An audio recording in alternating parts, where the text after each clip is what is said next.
Okay guys, இப்போ என்ன பார்க்க போகிறோம்னு பார்த்தீங்கன்னா பேக்கேஜஸ் பற்றி பார்க்க போகிறோம். ஸோ ஜாவாவில் பேக்கேஜஸ் அப்படின்னா என்னென்னா ஜஸ்ட் அது வந்து ஒரு ஃபோல்டர் தான். ஓகே, ஃபார் எக்ஸாம்பிள் பேக்கேஜ் எங்கெங்கெல்லாம் ஐ மீன் தேவைப்படும்னு பார்த்தீங்கன்னா, இப்போ எங்கிட்ட வந்து ஒரே ஒரு கிளாஸ் தான் இருக்குது. இப்போ இந்த ப்ராஜெக்டில் எங்கிட்ட எஸ்ஆர்சிங்கிற ஒரு ஃபோல்டருக்குள்ளே ஹலோ வேர்ல்ட் அப்படிங்கிற ஒரே ஒரு ஃபைல் தான் இருக்குது. பட் ரியல் டைமில் நம்மளால் ஒர்க் பண்ண ஸ்டார்ட் பண்ணதுக்கப்புறம் நம்ம ஆஃபீஸ்லேயோ இல்லை வேறு எங்கேயும் நம்ம பர்சனல் ப்ராஜெக்ட்லேயோ பார்த்தீங்கன்னா ஃபைல்ஸோட கவுண்ட்ஸ் வந்து ரொம்ப ஜாஸ்தியாக இருக்கும்.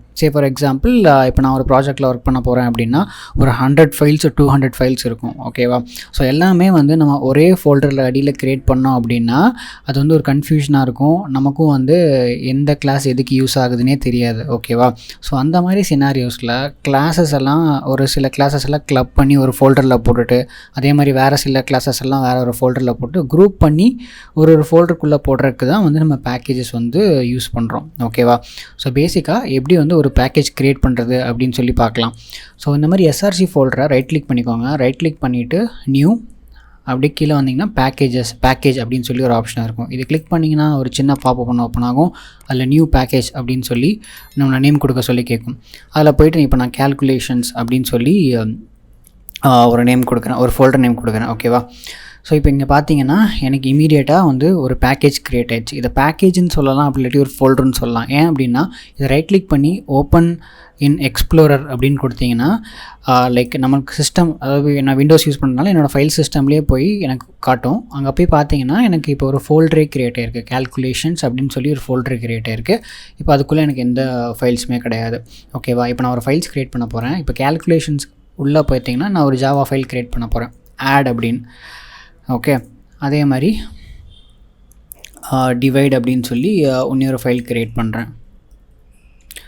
ஸோ எல்லாமே கேல்குலேஷன் ரிலேட்டடான ஃபைல்ஸ் அப்படிங்கிறனால நான் வந்து அந்த கேல்குலேஷன் ஃபோல்டருக்குள்ளே போட்டுக்கிறேன். ஓகேவா? ஸோ இப்போ பாருங்கள், 2 ஃபைல்ஸ் வந்து கேல்குலேஷன் ஃபோல்டருக்குள்ளே இருக்கும். இப்போ மறுபடியும் போய்ட்டு நான் என்னோடய கேல்குலேஷன் ஃபோல்டருக்குள்ளே போய் பார்த்தேன் அப்படின்னா எனக்கு 2 ஃபைல் ஆட் ஆகிருக்கு. ஸோ பேசிக்காக இதுக்கு தான் வந்து பேக்கேஜஸ் வந்து நம்ம வந்து யூஸ் பண்ணுறோம். ஸோ பேக்கேஜஸ் வந்து ஒரு சிங்கிள் லெவலில் க்ரியேட் பண்ணலாம், மல்டி லெவல், அதாவது நெஸ்டட் பேக்கேஜஸும் க்ரியேட் பண்ணலாம். அது எப்படி க்ரியேட் பண்ணுறதுன்னு பாருங்கள். மறுபடியும் எஸ்ஆர்சி நியூ போய்க்கோங்க. நியூ போயிட்டு பேக்கேஜஸ் கொடுத்துக்கோங்க. So multi level nested folders, multi level அப்படி இல்லாட்டி வந்து நெஸ்டட் ஃபோல்டர்ஸ் க்ரியேட் பண்ணுறதுக்கான சின்டாக்ஸ் பார்த்தீங்கன்னா இப்படி தான், com.lets.debug. ஸோ இந்த மாதிரி வந்து ஒரு டாட் ஆப்ரேட்டர் யூஸ் பண்ணி வேர்ட்ஸை ஸ்ப்ளிட் பண்ணி க்ரியேட் பண்ணுறப்போ என்ன ஆகும் அப்படின்னா, இப்போ com.lets.debug இப்படின்னு நான் கொடுத்தேன்னா என்ன ஆகும்னு பார்த்தீங்கன்னா எனக்கு 3 ஃபோல்டர் க்ரியேட் ஆகும். ஃபஸ்ட்டு ஃபோல்டர் நேம் வந்து com, அதுக்குள்ளே லெட்ஸ் க்ரியேட் ஆகும், லெட்ஸுங்கிற ஒரு ஃபோல்டர் க்ரியேட் ஆகும், அதுக்குள்ளே debug அப்படிங்கிற ஒரு ஃபோல்டர் க்ரியேட் ஆகும். புரிஞ்சுதா? ஸோ இதான் வந்து மல்டி லெவல் ஒரு நெஸ்டட் லெவல் ஃபோல்டர்ஸ் க்ரியேஷன். ஓகேவா? ஸோ இதை நான் என்ட்ரு கொடுக்குறேன். என்ட்ரு கொடுத்துட்டு இதுக்குள்ளே வந்து நான் ஒரு டெஸ்ட் கிளாஸ் ஒன்று க்ரியேட் பண்ணுறேன், டெஸ்ட் அப்படின்னு சொல்லி.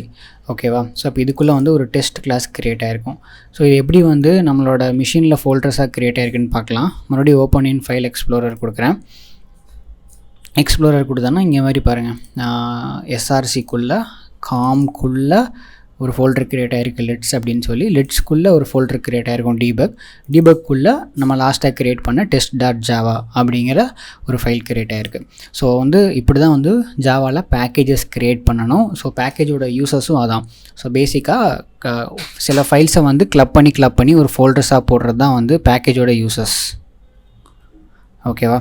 ஓகே, பேக்கேஜஸோட அதர் யூசேஜஸ் என்னென்னு பார்த்தீங்கன்னா, நம்ம இப்போ க்ரியேட் பண்ண கிளாஸ் இருக்குல்ல, இந்த மாதிரி டெஸ்ட் கிளாஸ் அப்படின்னு சொல்லி ஒரு கிளாஸ் க்ரியேட் பண்ணியிருக்கோம்ல, இதை வந்து நம்ம ஹலோ வேர்ல்டில் வந்து யூஸ் பண்ண நினச்சோம் அப்படின்னா என்ன பண்ணணும் அப்படின்னா, அந்த கிளாஸை இம்போர்ட் பண்ணணும்.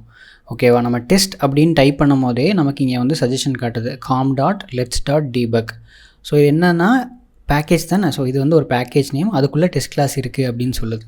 ஸோ ஒன்ஸ் நான் இதை கிளிக் பண்ணேன்னா எனக்கு வந்து இங்கே மேலே பார்த்தீங்கன்னா அந்த டெஸ்ட் கிளாஸ்க்கான ஃபுல் குவாலிஃபைட் நேம் வந்து இம்போர்ட் ஆகிடும். ஓகேவா? இதுதான் இம்போர்ட் ஸ்டேட்மெண்ட் அப்படிம்பாங்க. இம்போர்ட் ஸ்டேட்மெண்ட் எதுக்கு யூஸ் பண்ணுவாங்கன்னு பார்த்தீங்கன்னா, நம்ம வந்து ஒரு கிளாஸை வந்து இங்கே யூஸ் பண்ணுறோம் அப்படின்னா அதை வந்து இங்கே இம்போர்ட் பண்ணணும். அப்போ தான் அதை வந்து நம்ம யூஸ் பண்ண முடியும். ஓகேவா? ஸோ அதுக்கும் வந்து பேக்கேஜஸ் வந்து யூஸ்ஃபுல்லாக இருக்குது. ஸோ இப்போ டெஸ்ட் அப்படின்னு ஒரு கிளாஸ் இருக்குது, test equal to new test அப்படின்னு சொல்லி நான் ஒரு ஆப்ஜெக்ட் க்ரியேட் பண்ணுறேன். ஸோ இதுதான் வந்து பேக்கேஜஸோட அதர் யூசேஜ். ஸோ இப்போ வந்து இதில் வந்து சில கான்ஃப்ளிக்ஸும் வரும். இப்போ டெஸ்ட்டுங்கிற கிளாஸ் நேம் வந்து வேறு பேக்கேஜ்லேயும் இருக்கலாம். இப்போ நான் கேல்குலேஷன்ஸில் போயிட்டு டெஸ்ட்டுன்னு ஒரு கிளாஸ் க்ரியேட் பண்ணுறேன். ஓகேவா? ஸோ இப்போ பாருங்கள், இங்கேயும் டெஸ்ட் இருக்குது, இங்கேயும் டெஸ்ட் இருக்குது. அந்த பட்சத்தில் என்ன ஆகும் அப்படின்னா, நான் இங்கே இம்போர்ட்டை எடுத்து விட்டுட்டு இங்கே ஹோவர் பண்ணேன் அப்படின்னா எனக்கு என்ன காட்டும்னு பார்த்தீங்கன்னா, இங்கே மல்டிபிள் சாய்ஸஸ் அப்படின்னு சொல்லுது. எதனால் அப்படின்னா, எனக்கு ஒரே கிளாஸ் நேமில் வேறு பேக்கேஜஸில் எனக்கு கிளாஸ் இருக்குது. ஸோ நான் எதை இம்போர்ட் பண்ணணும், எனக்கு 2 சாய்ஸ் இருக்குது, ஏதோ ஒன்று தான் இம்போர்ட் பண்ணணும். ஸோ இந்த இடத்துலையும் பார்த்தீங்கன்னா இந்த கான்ஃப்ளிக்ஸ் ஃபிக்ஸ் பண்ணுறதுக்கு நம்ம பேக்கேஜஸ் யூஸ் பண்ணலாம். ஓகேவா? ஸோ நான் கேல்குலேஷன்ஸ் யூஸ் பண்ணால் கேல்குலேஷன் கிளிக் பண்ணேன்னா அந்த கேல்குலேஷனுக்குரிய டெஸ்ட் கிளாஸ் வந்து மேலே இம்போர்ட் ஆகிடும். ஸோ இதெல்லாம் தான் வந்து பேக்கேஜஸோட யூசேஜஸ். ஓகே.